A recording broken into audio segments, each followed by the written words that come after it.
It's Great Johanna speaking for just a casual live stream. I wanted to talk about my own made up political ideology of confrontationalism in this episode. I'm going to do it live, it's unscripted. And so after I introduce the topic, we can talk about anything else. I'll try to keep it interactive with the users. So you can chat with me. I guess how did I come up with this idea for confrontationalism? Well, you may have heard of accelerationism, for example, right? But it's probably because of my own nature. Like the past 5 years, I've gone through a massive um, process of self-discovery where I learned a ton more about myself than I ever knew before. It all came in an accelerated form. It came to me through certain life experiences. 2 years ago, I was hiking and camping on the Hardanger Vida in Norway, for example. I had a certain important experience there.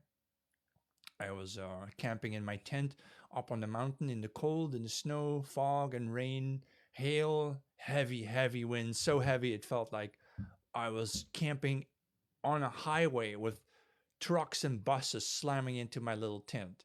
That's how it felt.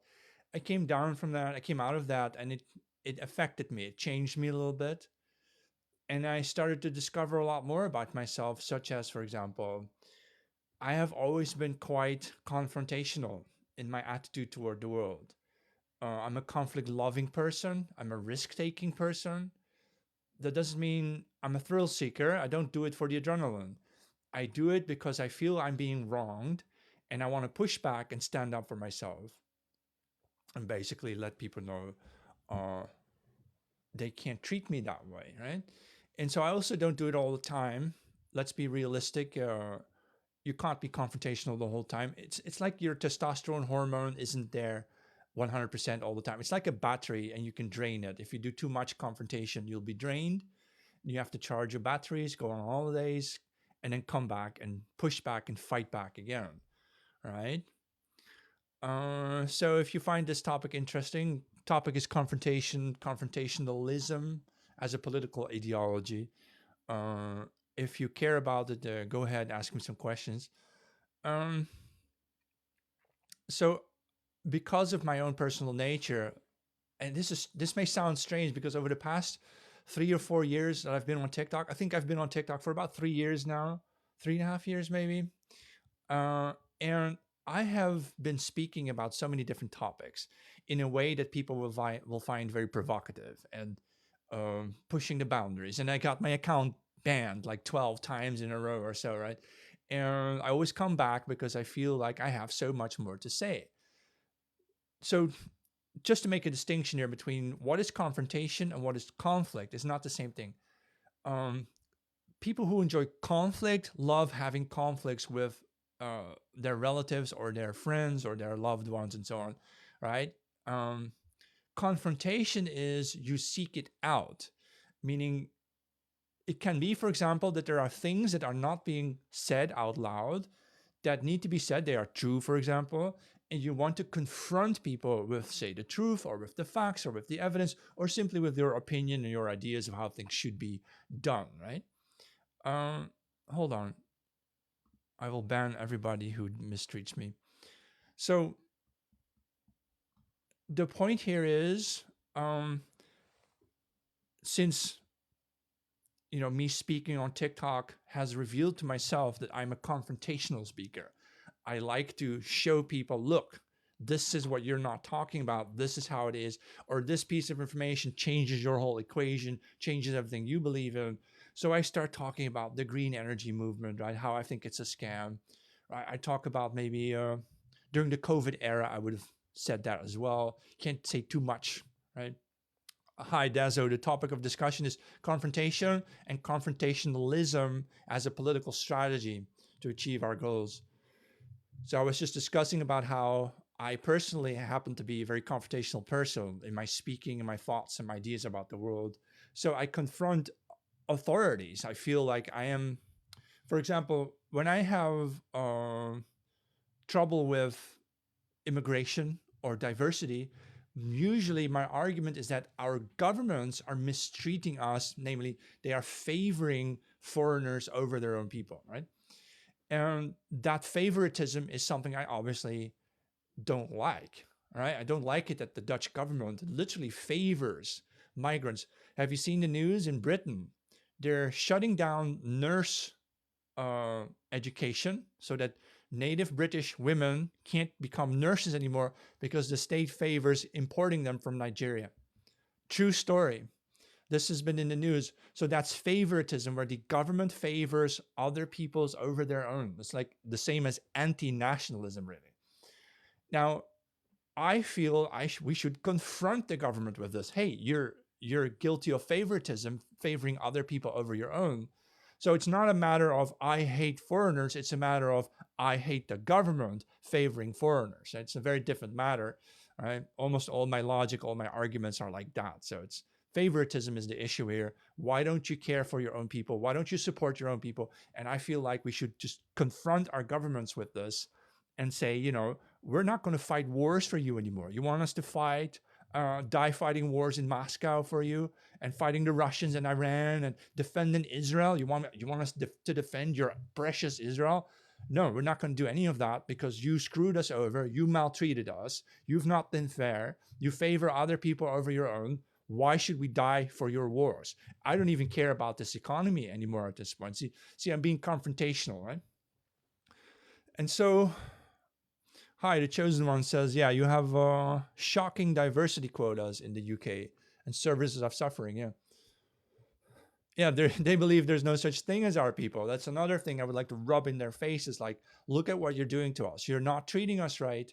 You're treating us as second-rate citizens in our own countries, in the countries we built, in the countries that our ruling classes, our elite classes, enriched themselves off for centuries, if not at least for the last decades. Every billionaire in the Western world got rich because of the white middle class, right? Let's be fair. And for them to dunk us or to sidetrack us, to railroad us, is unacceptable. And something needs to be done about it. We need to confront our elites. And so I came up with the idea, which is the topic of the session, with political confrontationalism. So what is that? Well, it's very high octane. It's active.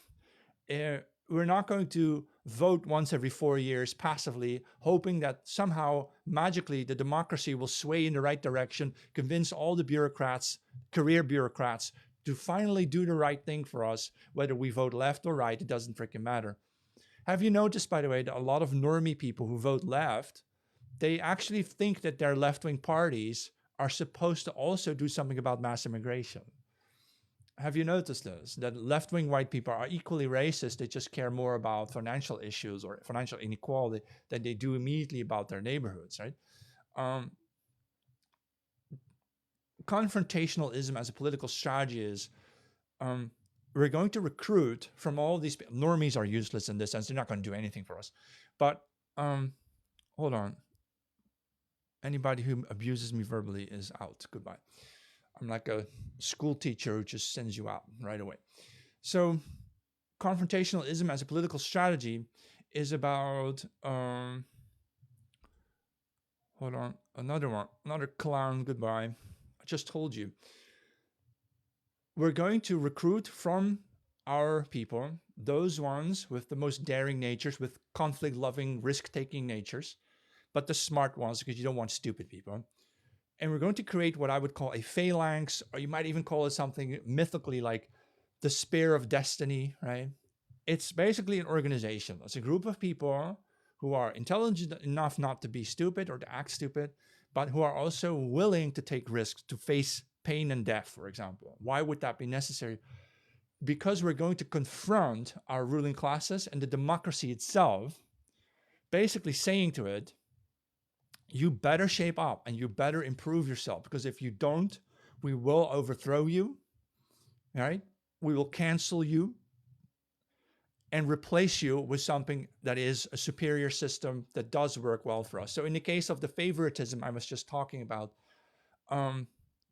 favoritism where a government favors other peoples over their own, but you're no longer investing even in your own people, you don't care about the dormant qualities and potential of your own people, then you're not our government anymore. What are you still doing there in Downing Street or in the White House or in Brussels or wherever, in the so-called washing machine in Berlin? Their parliament looks like a washing machine. They call it a washing machine. What are you still doing there if you don't represent us, you don't care about us, you're not supporting us, you're not feeding or nurturing us, really, right? Then get the hell out. Get out of our lives. Get out of our way. Get out of our fucking countries, right? Whoever you are, whoever you think you are, elites, you're not our elites anymore. You want to be globalist elites? Fine, be the elites of the third world, but then get the fuck out of Europe.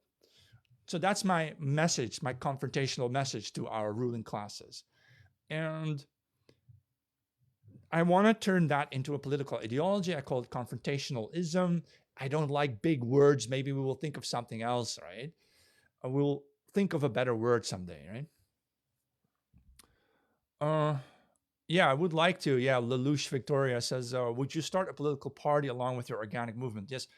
Yes, we would have our organic movements. I would say, like, instead of an outright resistance battalion or something, you would do a nice formal political local party, say at state level or so, right? Or municipality level, you have local parties and you call it the resistance party, right?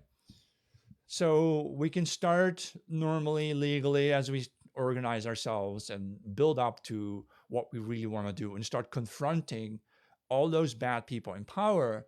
First of all, letting them know that they're mistreating us. I think a lot of them are not even aware of the fact of what they're doing to our people, right? It's just disturbing.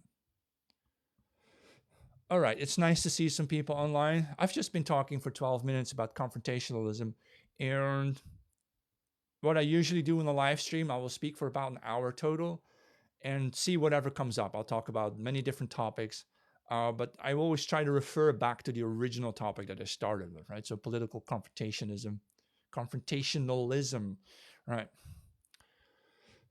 So why are the elites trying to dilute us whites money? The African population has an average age of 20 compared to 45 in Europe. And 45-year-olds, they don't buy new cars anymore. They don't buy another house. They don't go on more vacations. They've done all that, right? And so the young people of Africa, because they're young and therefore uninformed, ignorant, they are more likely, more willing to work for a little bit of money. And they can pay them less money and treat them worse while they are more motivated than the white people. So basically, they're just swapping out. Imagine we're talking about cattle. You have a race of cattle that is no longer economically viable. You replace it with another race that is economically viable. Say you go from meat-producing cattle to milk-producing cattle. You just swap them out. It's to our elites, our ruling classes, this is just a business decision. Because they don't care. They see themselves so far separated from their people. Maybe they're not even their people, huh? Right? Because it's not necessarily so that our so-called ruling elites evolved and developed from within ourselves. They can be completely alien elites. I've spoken about this many times. You should see which are the most popular articles on my newsletter website, jmk.info. See if you can find the most popular articles. It's about the Jews, right? And they're swapping us out. In my view, it's just basic economics. What they want for some reason is they prefer people who are squandering fools. This is what they call the American ideal nowadays. A real American is someone who squanders money on sodas and burgers and fries and throws money at anything he doesn't need. They're addicts in America. The United States addicts are full of stuff they bought from TV and from commercial advertising. They're in the boxes. They never even opened this stuff. They never used this stuff. They just bought it to feel good buying something, right? This is what they want. This is what the ruling classes want. They want to have feverishly stupid morons buying shit they don't need and never will even use, right? But working their asses off for it, 60 hours a week, 70 hours a week, right? Including also your transportation and your lunch hours and shit, right? That you're out of the house, right? And that's it. They just want to keep it. It's like a machine. They want to keep it accelerating.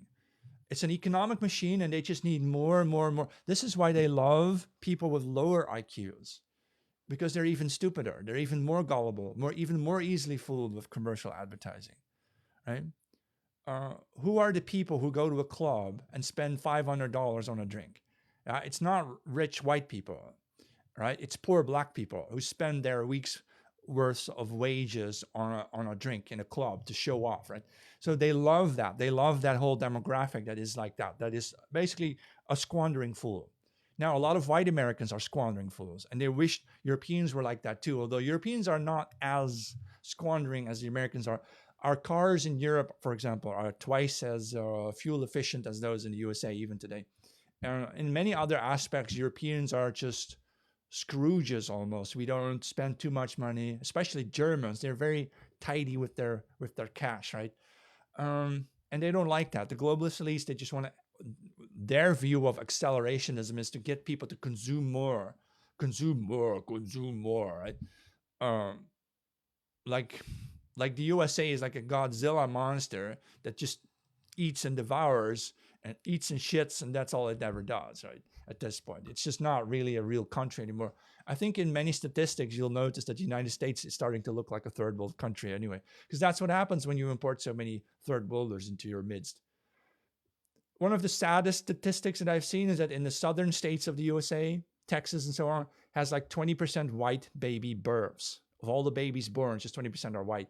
At this point, just get the hell out of there and reconvene somewhere in other states where you can make yourselves a majority again, but then also cut loose from that capitalist system, the one that only pushes you to consume.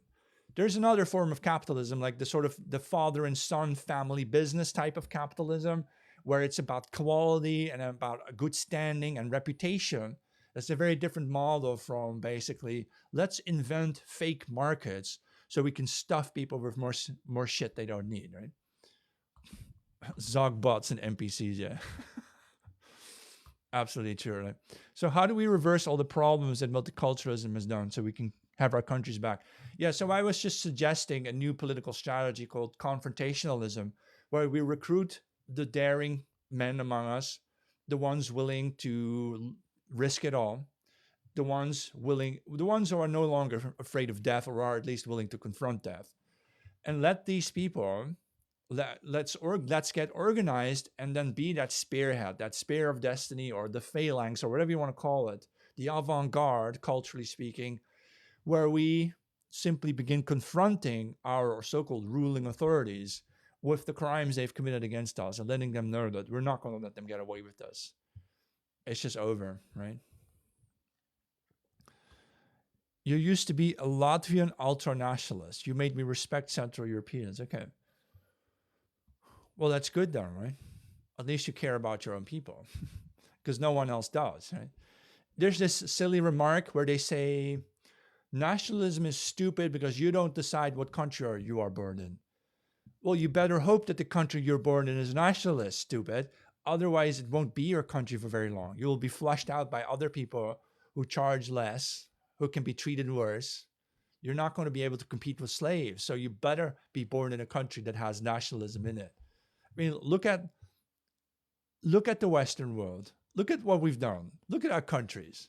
We're swapping out a high quality people just because they don't want to consume mindlessly, just because they're tired of the economic growth game, just because countries like the Netherlands are basically, they're done growing economically speaking. They've reached their limits of natural economic growth for human beings, right? Just because of that, you want to replace us with lower quality people who just consume more, right? This isn't going to happen, of course. I'm also getting sick of the pessimism. I see everybody says like Europe is dying and there's nothing we can do about it. Why don't we just give up? And we just, no. Now is the time for us to push back and fight back. If there were ever a time for us to push back and fight back, it's today. Now it starts. Because at this point, we have a good balance between how much evil is still coming for us and how much evil we have already suffered. Now, there's a ton of young women in the Western world who've all experienced diversity, right? Harassment and rape. There's enough white women now to create a movement of right-wing white women, young women, usually they're in their 20s now, or this is the first generation. The women in their 20s, around 25 years old on average, I'd say, they're the first generation who are ready to tell the men to go and hunt and fight for them, right? To go and protect and provide for them again. They're demanding it already, right? There's a women's safety initiative in the UK, for example. One of my TikTok friends is in it. And they're just very, very outspoken young women saying the truth about diversity, immigration, right? They're saying that the reason why women feel unsafe in their countries nowadays is because of open borders, right? Remember, just 10 years ago, you had all these young women with the refugees welcome signs. Now you have women the same age 10 years later with the signs saying, get the fuck out of my country. We're tired of your harassment and your raping, right?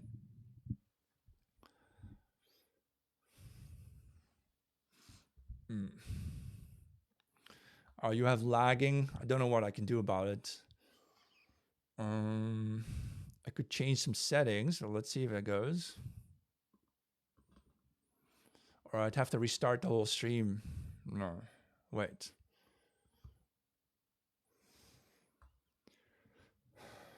Yeah, you have extreme lagging, huh? I can't. I'd have to restart the stream. I don't know if that's useful. Oh, you don't have lags. Some people don't have lags, so I don't know what it is. I'll just continue, and then you can watch the recording on my YouTube. I have a local recording here that doesn't have lag, obviously. So I'll put the local recording on my YouTube channel and my newsletter at jmk.info, and my YouTube at The Great Johannes. So you can just watch it there. You can watch the replay. Yeah, sorry about the, it's amazing though that in 2025, I've got a good, powerful webcam. I've got a high-speed internet connection, and still it's just cumbersome, right? It's cumbersome, right? Okay, no lag in Sweden. Well, there's nothing I can do about it. It's just how it is for now. Can you bring me goods record? I don't know. Should other people feel unsafe when you are in their country, Mr. Man? We're not in your country. What are you talking about? It's a bit of. I'm also tired of the African paranoia, man. They think we're in their countries. We're not in their fucking countries.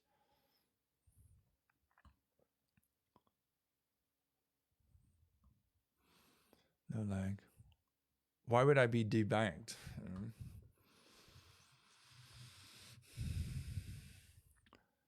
The West would be fine if woke people did what they do best. Colonization, really? I don't get that.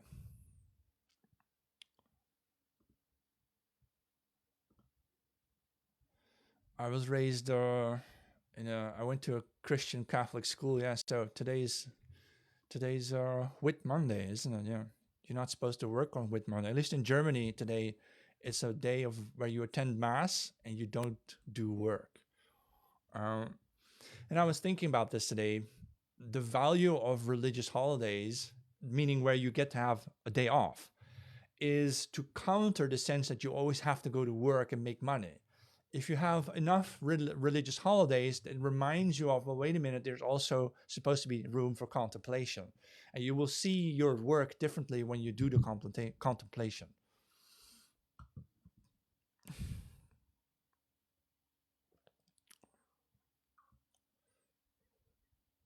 No, we're not in Africa. What are all these people doing here, man? This show is not for Africans. Come on. It's really not. It's not our obligation. You know, this thing they called the what was it? The white. Oh, I totally forgot. The white man's burden. We're done with that. We don't carry this burden no more. We're gonna throw it off our backs and get lost here.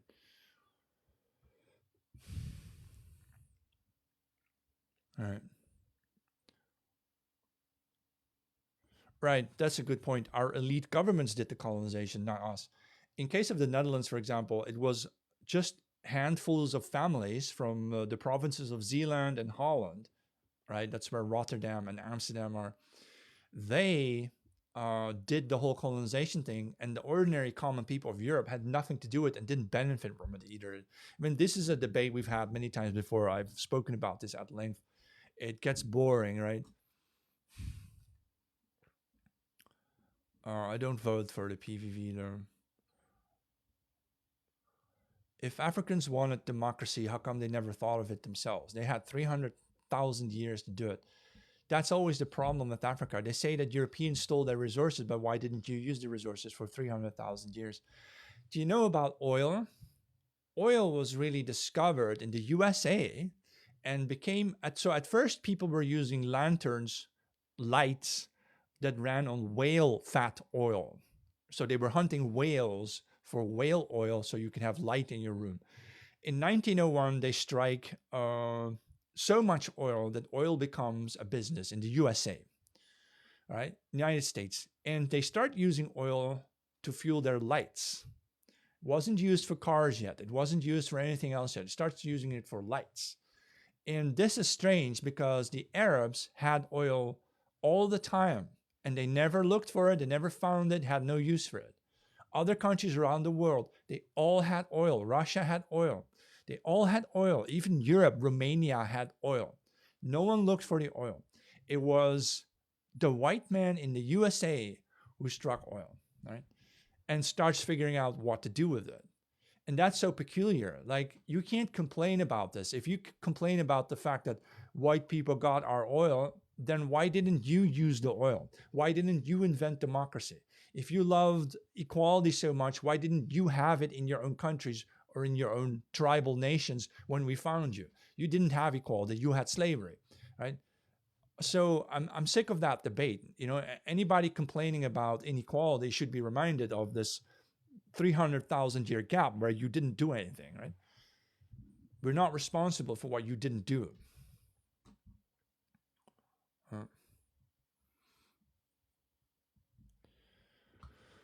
I'm not even thinking of entering Dutch politics. I'm thinking of going on the European stage, and you don't need the political system. We need a movement. We need to rally people around the movement in all of Europe, in all our countries, and then we become confrontationalists who start confronting our elites with what they've done to us.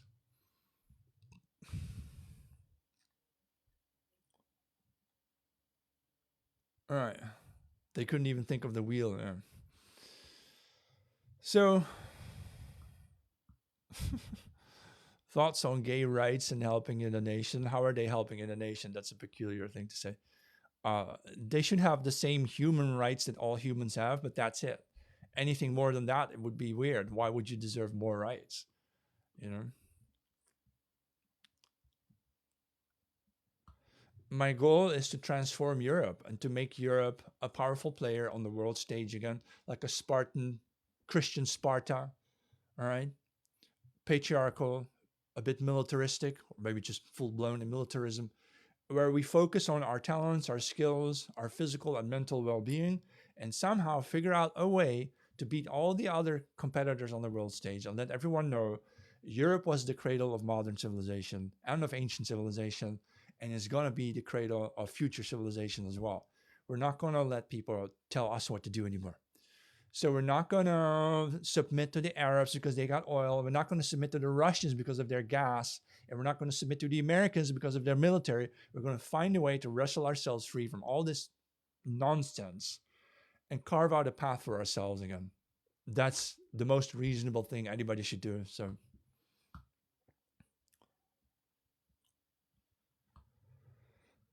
yeah. Right, a grassroots movement. Yeah, all right.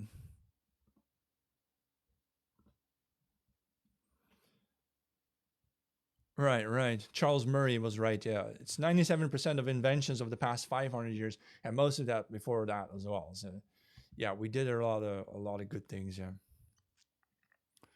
Let me see if I can respond to more comments here for you.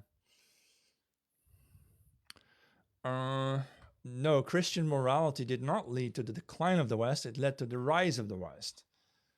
Because Christian morality, Catholic morality, is really an adoption of European morality anyway.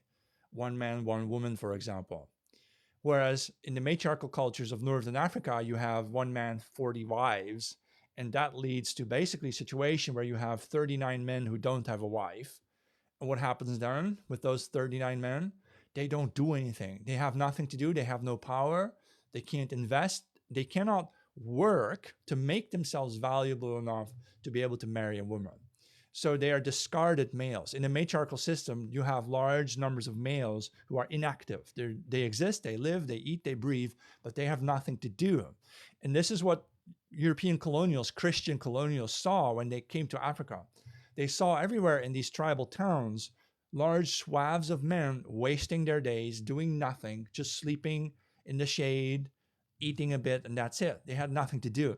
And so Christian morality says each man is an equal, has value, and can use his skill and competence in order to acquire the wealth like a house needed to get a woman. And so in the Western system, because of Christianity and because of the European morality underpinning it really, we had a system that motivated men to succeed and start doing something and working together and to build businesses and to invent and to explore.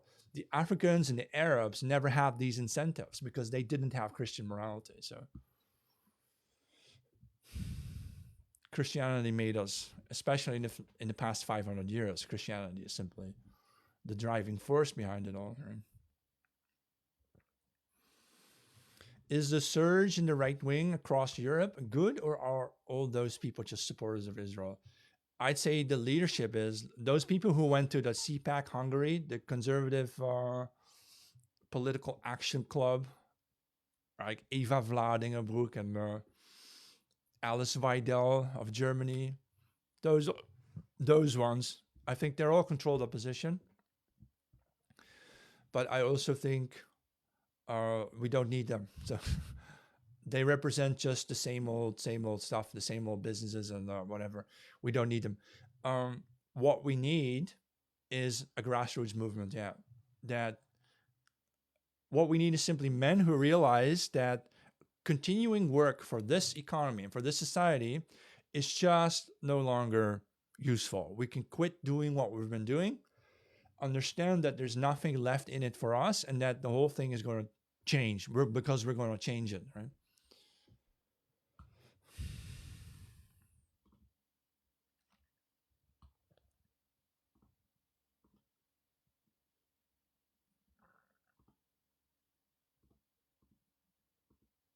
Oh, no sound detected, or I had an error on my screen because I was. You take a 5-second break from speaking, and the alarm goes off and says no sound, no sound. You have to keep speaking to be live on this thing. Okay. So truth will always persist. Yeah, the Industrial Revolution was caused by lack of labor because we Christianity banned slavery. Yeah, so the interesting story about that is also that Europeans started inventing machines that could do the work of 10 men or 100 men. And so we didn't need slavery. That's why we abolished slavery, because we no longer needed it thanks to our... So all the more surprising it is that nowadays, all of a sudden, we need mass immigration. Why? Because we need people to wipe our old people's asses and to clean our old people's homes. And robots can't do that yet.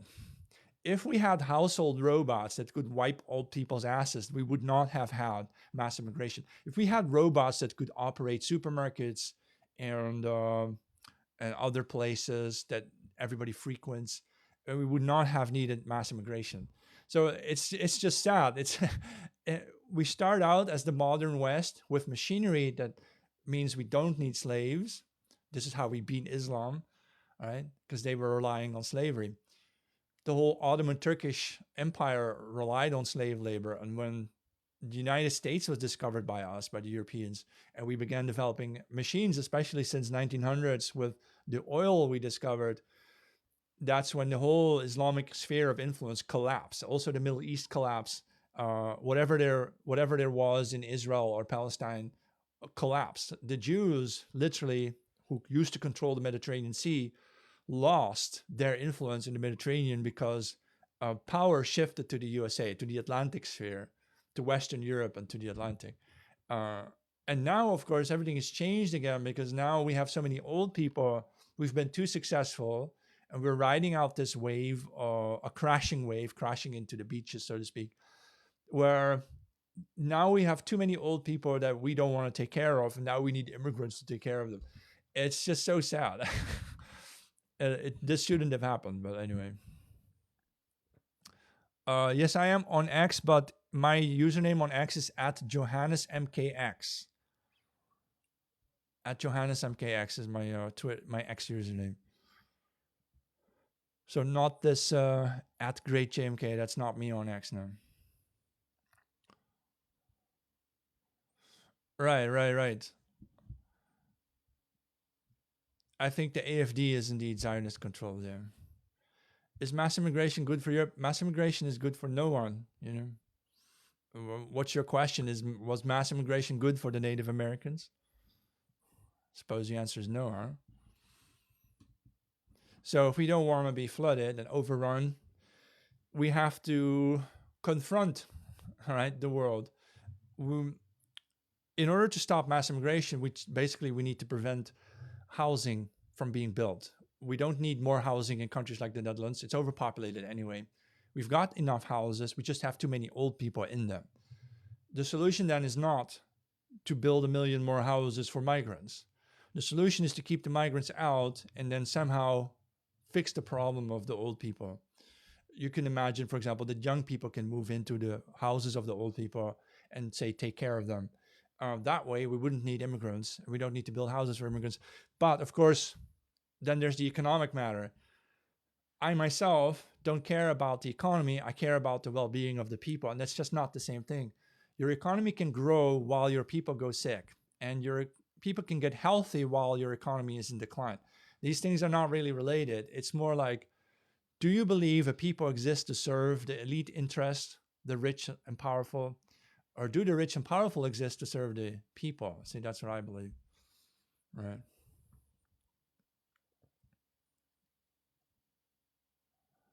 Our old should hurry up and die. Technically, yes, they are hogging the property. Yeah, that is true. But the risk here is that when they do start dying off in the next 5 to 10 years, the boomer generation will be gone. Do you want their houses to go to the migrants? No, we don't want that, do we? We don't want the native middle classes of Europe to be the ones paying for housing immigrants, do we? No. So something has got to happen. And I've been attending urban planning meetings in the Netherlands where the local urban planners tell you we're not physically capable of building enough houses for the migrants. Like not even by a long shot. Say of the million homes planned for the next 10 years, we're going to build 100,000, just 10% of what we plan to build. And that means a lot of the mass immigration coming to us simply can't happen because there won't be housing. And otherwise they'll just be sleeping in slums, I suppose, in tent cities. And we're not going to allow that. So my whole attitude toward this is we can embrace the aging population, let the old die off, make room for the young generation. We can even start thinking of removing certain cities or neighborhoods or streets, clear them out, and turn them into green parks or nice areas with shade, right? Namely, because if you have fewer people, if the future generations are going to be smaller rather than larger, then we don't need this much of infrastructure. We can actually start reconfiguring our whole nation by removing what we don't like. Where is it ugly? Where is it too busy? Or we make it nice again. We could embrace that development, although as long as we invest in a strong military, strong defenses. We should be able to defend ourselves. Even if our population and the economy are in decline, you can still allocate money toward your defenses and say, okay, we're going to defend ourselves, keep the mass immigration out, and just restructure our societies to make them nicer, to make life more meaningful again. Less economics and more religion, for example, right? Less materialism and more spiritual connection, less buying stuff and more experiencing adventures, right? So it could be that way. We just need to go and do it. All right. So that's my plan. We just need to go and do it. Dutch women do want to have children, but we have a housing problem. So why do you say something like this? You know?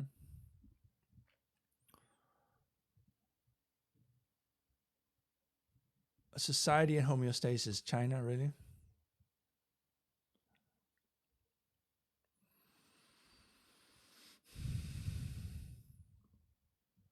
All right, I'm going to take a sip and then let's see. I've been speaking for 40 minutes. Maybe I can last a bit more, and then I'll wrap it up.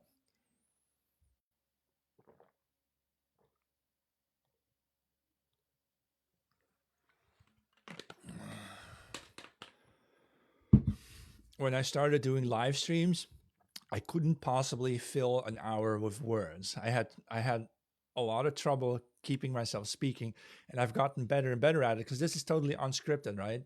I didn't even prepare the topic. I just thought of something at the start and then ran with that. Yeah, it's been an interesting experience for me to practice the speaking thing. Doesn't mean I'm the best at it, but at least I'm capable of it. I feel like proficient in speaking now so that I can use that as a tool to achieve other goals, which would be to launch my movement of confrontationalists who want to confront what our governments are doing to us and let them know that they are not going to continue doing this to us. It's over. It's done.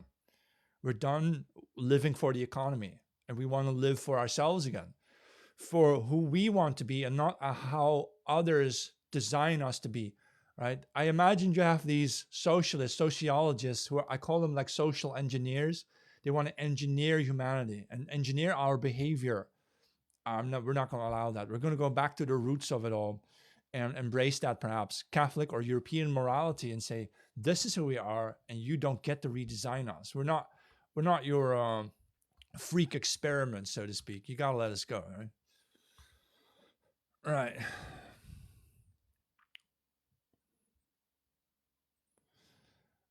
You know, blah blah blah. Foreign nationals who are contributing to growth of the country don't have enough voice. Like, who cares? That's not what this is about. The growing economy serves only the interests of the elites. Why should we care? You know, we want our normal, traditional lives back. You know. Yeah, I wonder if you're going to have to vote in the future. Maybe you will be asked to join the fight instead. The revolution, the rebellion. Yeah. What's my daily routine to maximize my productivity? I try to work just 4 hours a day, 3 to 5 hours maximum, because I read a research that says that people who work about 20 hours a week are more productive than people who work 60 hours a week. And the reason isn't talent. The reason is if you overexert yourself mentally, if you do mental work, right, writing or composing, right, if you do mental work, if you work more than 20 to 25 hours, you become less productive because of the strain in your head. You basically are sitting there staring at your screen or at your desk like an inanimate object, not knowing what to do for hours and hours. And so the clock keeps ticking, and that's a waste. So what you better do is you work. What I do is I work in the mornings from 9 to 12, usually 3 hours, and then maybe later in the day, 1 or 2 more hours, 5 hours a day at most, usually 4 or so, sometimes 3. And I do that because I compress my creative energy within that segment. So instead of wasting 8 hours, 9 hours a day, not being able to do anything, as soon as I notice that I've got no more creative, no more output, nothing pours out of my hands anymore in my mind, I just stop and I go do something else. I go for a swim, or I go for a walk, or I go to the gym, or I go for a bike ride, or I do some other stuff, chores like, I don't know, laundry, right? And usually I won't come back to work anymore after that. I will just pick it up back up the next morning after a good sleep, because I sleep 8 to 9 hours, a bit more than most people do, I think. And I do that because then I wake up and I always feel that in the morning my head is zinging with more creative ideas. I've got so many new ideas when I wake up. I can then, I have breakfast, and then and when I get ready around 9 a.m. To sit behind my desk, it starts pouring out. I have so many creative ideas, either composing music or writing newsletters or working on books and other things, on other hustles, side hustles, whatever I'm doing, right? No matter what I'm working on. And that works so well for me, where I compress my energy into 3 to 5 hours of work rather than wasting 8 or 9 hours having nothing to do. I've had a job where I was working for an automobile company in Munich, BMW, and they sat me at my desk there. I had two supervisors telling me what to do. They hardly had anything to do for me. Sometimes they gave me something to do that I could finish in 10 minutes, but then I pretended to spend 2 hours on it, all right, because there was nothing to do. I thought that was so incredibly wasteful. I knew then, I learned that I didn't ever want to do that again. I didn't ever want to waste hours sitting at a desk pretending to be busy. No, no, that's just horrible. I realized I'm a creative person and I need to compress my energy and pour it all out in a few hours time a day. And then the rest of the day, do other things. I love going for an hour or two, an hour hike through the woods. So I have a little car. I drive to the woods outside of town. It's not too far. It's like 15-minute drive.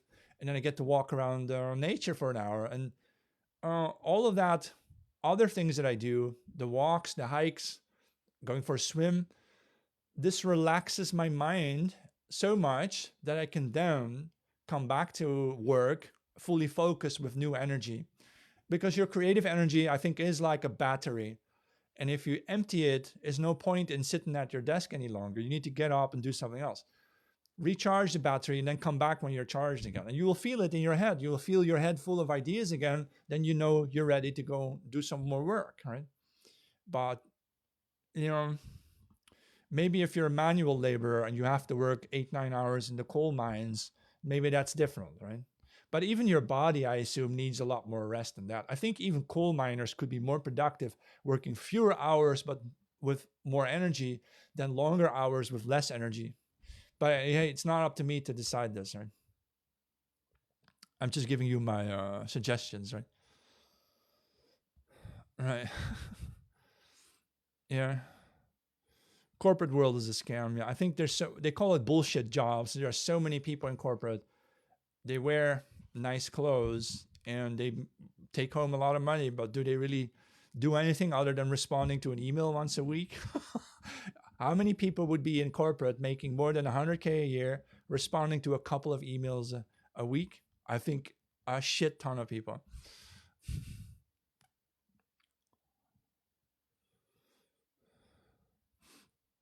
Here, another strange questions. I'm just so tired of these questions. Like, do people who live over 15 years and contribute to the country have the right to live and grow?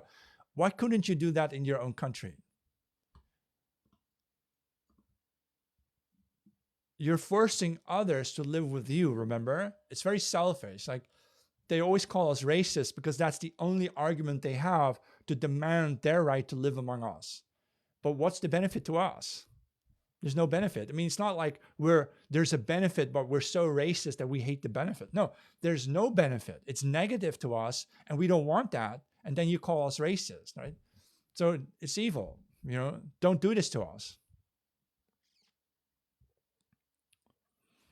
Yeah. Sometimes the ones who are paid the least contribute the most. Yeah, in a way, perhaps it is true. You hope those worthless people in corporate get replaced by AI. Yeah, good idea.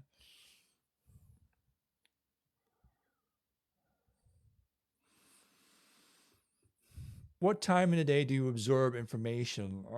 Probably also in the mornings. Just after breakfast, I think for an hour or so, I consume so much news. Yeah. I might read a book later in the day or so. Yeah. It depends on when I feel like it. Yeah. But I think I do most of my learning and working also in the mornings. Yeah. Because I'm just so much more energized in the morning. To me, that's just the best time. But it depends. If you're a different person, you'll have different preferences, right? Some people are evening people, right? And night people, night hawks.